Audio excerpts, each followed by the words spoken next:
Ladies and gentlemen, the director of Gravity, Alfonso Cuarón.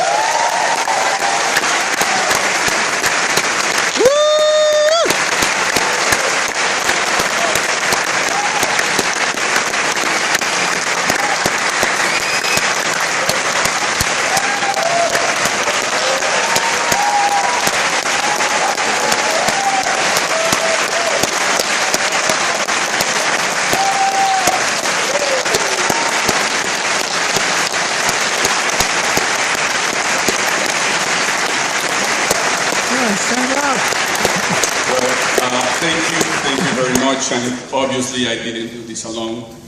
I had the help of indie producer David Heyman.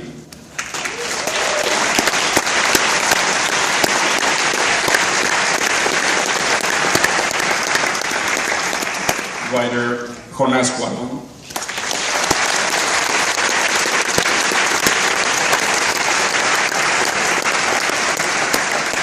And Sandra Bullock.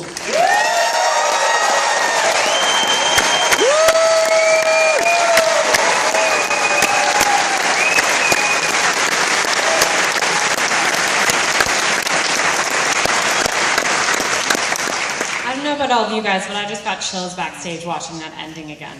I think the first question I'd like to ask you is how you did it. I mean, you made us all feel as though we were in space. The opening shot alone, 13 minutes I think it is. Perhaps you could talk a little bit about your filmmaking techniques to give us that experience. Well, as I have defined the film before, this film is a big miscalculation. We finished the screenplay, and we thought it was going to be a simple thing. So I called Emmanuel Lubezki, Chivo, the cinematographer, said, hey, let's do this, it's only 2 characters, maybe in 1 year we're out of this. And it took 4.5 years to make. When we started trying to put together the film, it was it became clear that the technology to achieve what we were trying to do didn't exist. So we had to invent the whole technology. And that was the beginning of a whole journey full of debris, literally. You know, it was a process full of adversity because we were doing technologies that didn't exist, and we really didn't know if they were going to work. So I'm very grateful that a lot of people stood behind, including a studio that I'm so grateful that in moments in which we were just spending so much money, taking so much time, we couldn't show them absolutely anything and not even promise that what we were doing was going to work. And they stood behind the process. So I'm very grateful with Warner Brothers for that.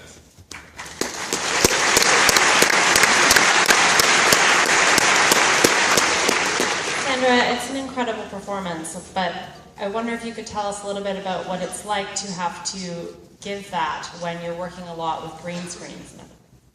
Had there been a green screen, I would have felt there would have been something there.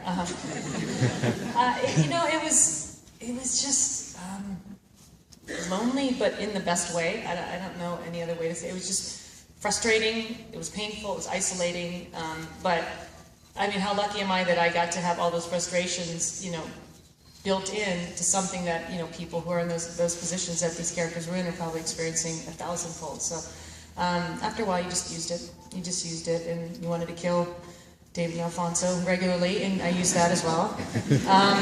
So just all your hate and your anger and your rage, you just give forth in your work, and you hope it translates on the screen.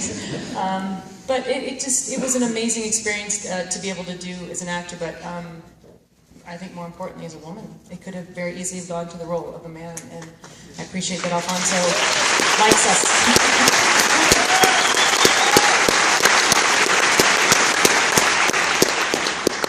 The writing collaboration on this project is interesting. It's you and your son, Jonas, and I'm wondering if the two of you could speak about what that was like.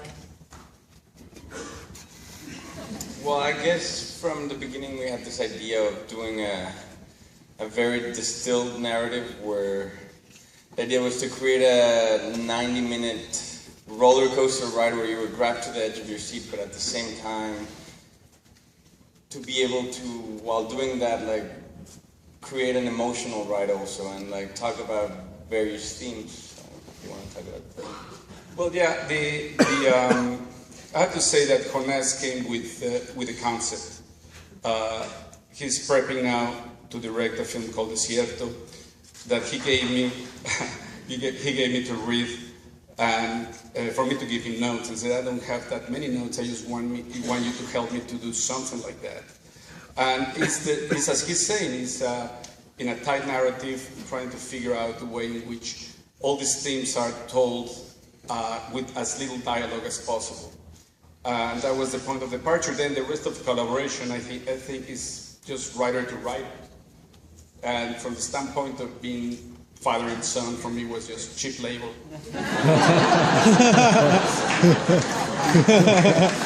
Okay, we'd like to turn it over to the audience now. Please raise your hands high, speak loudly and clearly, and your questions on point about the film, please. Okay, who has one? Sure. Yes, go ahead. First off, congratulations on the upcoming award season. I'm very excited for it. I can't even begin to think, I don't know how you make this possible to think what technical difficulties you had. Alfonso, sir, can you please tell us what perhaps your most difficult challenge was technically in creating this? What was your most difficult technical challenge and upcoming awards buzz? Well, I know the challenges. The challenge was gravity, both the film and gravity. You just happen to be bounded to gravity, and this film takes place in zero gravity, or technically microgravity. So the biggest challenge was how to make that happen. And now, once that everything was theoretically figured, is how can actors perform under those conditions? So I have to say that the challenge was for the people around me more than for myself. You know, I think that for me it was quite easy. I think it was really, really difficult for everybody around me. Yeah. Is there a next question? Just in front here. This question's for Sandra. I was wondering, how many of the stunts did you do yourself with all the flipping and flopping and banging? The question is for Sandra. How many stunts did you do yourself? Lots of flipping, flopping, banging. My body is proof that there was a lot of flipping around. The process was so disjointed in that we shot in the middle of one line to the beginning of another line, but your hands started here and your head had to wind up here while your legs were being flung up in the air, and you just there was I don't even know what the percentage is. There were great moments of being flung around with wires and simulating all the things that you saw happening. And then we did this contraption called the MOVA. It was the MOVA, right? Where literally you were sitting in the seat and you were surrounded by these hundreds of cameras where, again, you were acting to nothing, but you did all the reactions to the scenes where your head was tiny, tiny, tiny in the background. So ostensibly, you were able to do most of what you saw, and then they painted over it brilliantly. You know, each frame had 250 people working on it at one point. So fortunately, Alfonso and David set it up so that I could do as much physically as possible. So the exertion, the hyperventilation wasn't easy, but it made it a little bit easier. It was painful. I remember. Not for me, for you. Jeez. That's yes. Sandra's my translator. Jeez.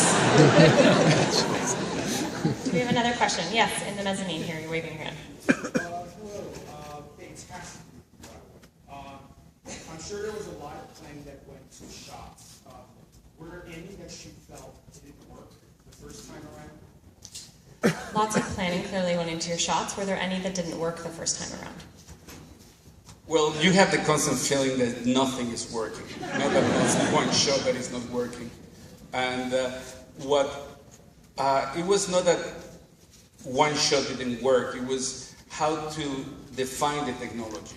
And again, the problem was that there was not a paradigm of how to do this. So we were inventing. So when you're inventing and you have a prototype, you're not sure how that is going to work or how you can improve the whole thing. I have to say, most of this credit goes to both Chivo Lubeski, the cinematographer, and Tim Weber, the visual effects supervisor. In which all I can say is that it was a huge crew together with a conventional film crew, and in the same set there were like hundreds and hundreds of visual effects people. And out of them, I think that it was only Chivo, Tim, and I that understood what was going on. And actually, Chivo and Tim, I didn't have much idea what was going on. And pretty much the rest, we tried to deal with it as a conventional film in terms of we were trying to disregard all the technological aspect, and in each scene we were concentrating just in the performance. And that was the whole focus of everything. So the challenges were not so much the technological, but how to achieve the precise moments in each part of the film. And that was, I have to say, that's a lot of credit to Sandra, because again, she was performing, it was a very abstract kind of performance. She was performing sometimes against nothing. And sometimes when you see arms and legs and stuff, those are just computer generated. And, but she had to have a clarity and a precision exactly of where she has to grab, what she has to grab, the buttons that she has to push. And we were very lucky that later on in the process of animation, Sandra would get involved and work with the animators, you know, to make sure that whatever she was performing was reflected in those animations. Just on the aisle here. I have two questions for Alfonso. Tell us about the 3D and how important it is to connect us with the experience. And my second question is for Chris Hadfield. Is this what it feels like to be in space? First question is for Alfonso. Can you talk about the 3D element and how important that was to you? The original title of the screenplay, when we baptized the screenplay, it was Gravity, a Space Suspense in 3D. So we knew from the get-go that we wanted to do a 3D film because we wanted to bring that immersive sense to the whole experience. We wanted for the audiences to feel as if they are like a third astronaut in that danger. You know, for them to be experiencing everything together with our characters. Now, I'm very, very scared about the next question. The next question was for Chris Hadfield, who's an astronaut in the audience, and is that what it really feels like to be in space?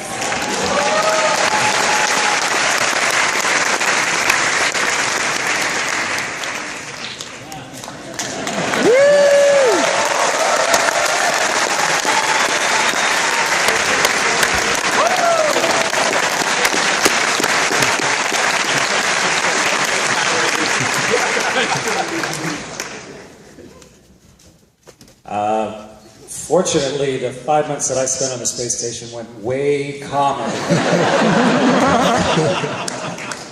The visuals are spectacularly good in this film. I mean, I don't understand how you did that. That was just marvelous to look at.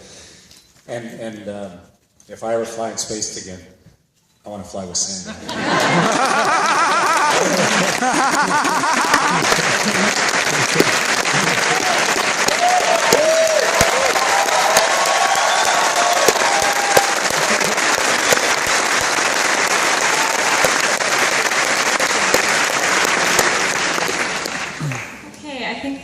You've been waving your hand in white over there. Go ahead. I have a question for Sandra.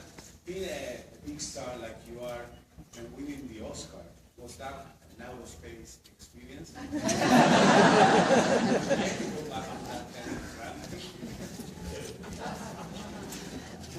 What was the second part of that? What, getting that kind of gravity again, the Oscar experience? Well, I mean, the second part, is the beautiful thing about film festivals. You always have an amazing array of films to have that conversation about. This year seems to be extraordinary with the amazing films that are here, and so that's always going to be the talk. But I think most people have that out-of-body experience when they win the Oscar. I had a little newborn at home, so my body was already out of itself, and I think it was the universe way of sort of humbling me and saying, you know what's important is the acid reflux vomit that's happening right now. sit back there on the shelf, and I still haven't gotten around to having my moment with it yet. Maybe one day it'll come, but what it does do, it makes you realize how hard you have to work to earn it.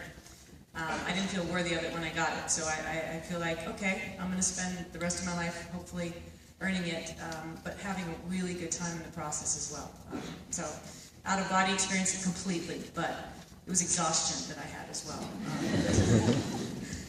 Okay, next question, just in time periods. The sheer volume of people you have on this movie set and the vision that you said that you were suspected of sometimes, how do you keep everybody inspired with your vision when you were at odds at the time? The question was, you obviously had a lot of people working on the set with you all the time, and how do you make sure that everybody is continually inspired when you yourself had challenges with the film? Well, the great thing of the challenges were that it was a constant journey of discovery. So even if there were frustrations, there was all this constant sense of inquiry, and that's a great thing to work with geeks. You know, geeks are very inquiring, and so the challenges they take up for these challenges, and so one part was throughout the long process was that, and that.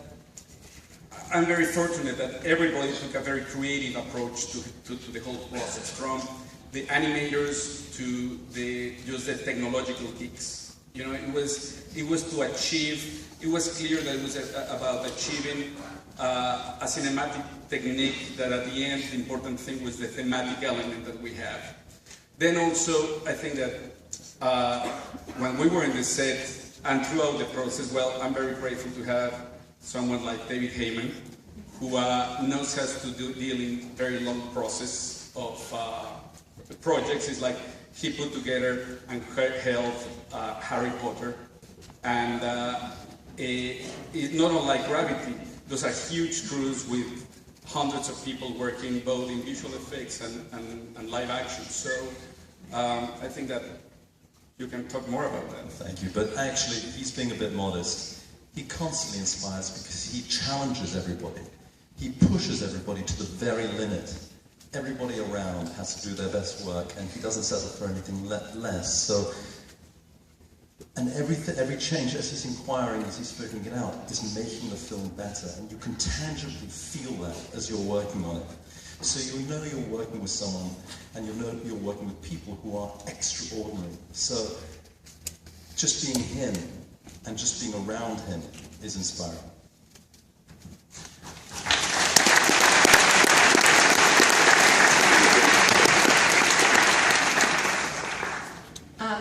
Okay, I'm going to come to you in 1 second. I'm going to go with somebody standing up high in the balcony. Yes, go ahead. I don't want to miss you.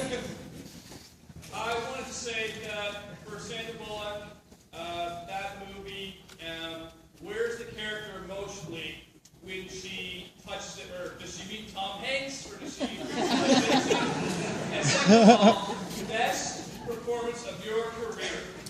5.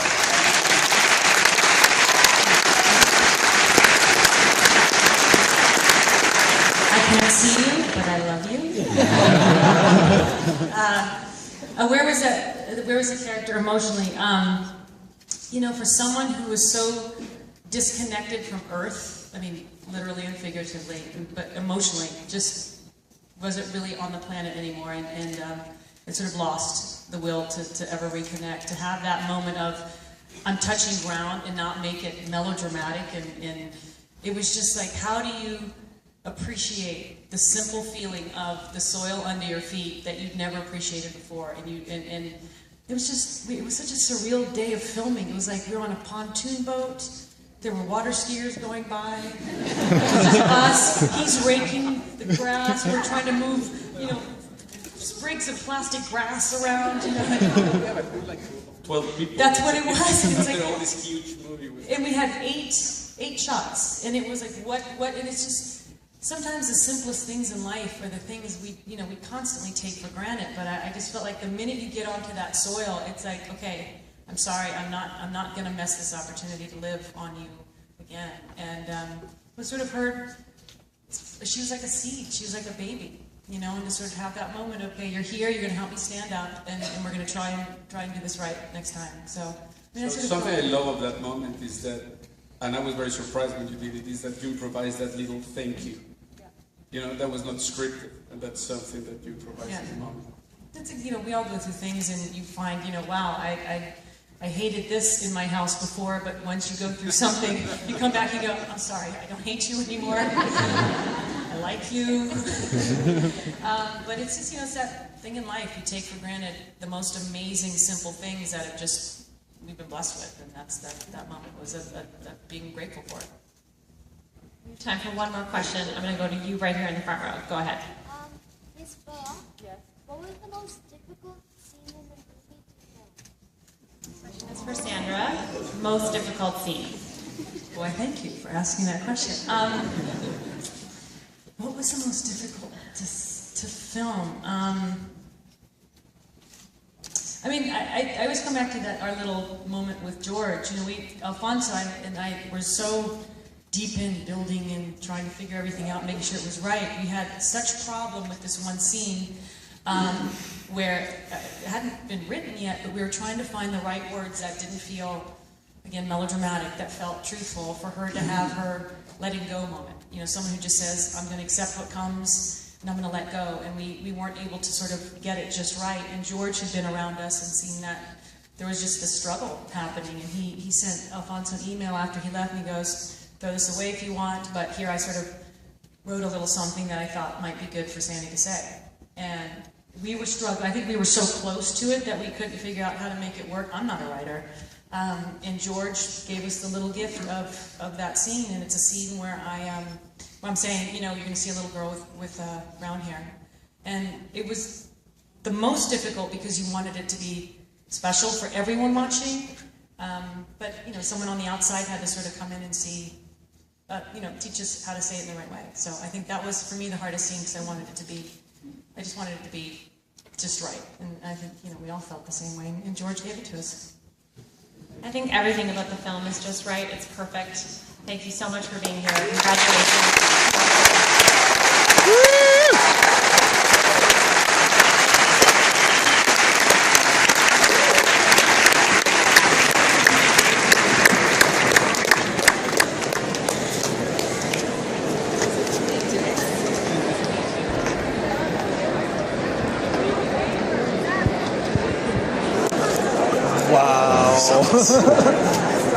That was amazing. We had fucking Chris Hadfield. Yeah. Right there. Right there.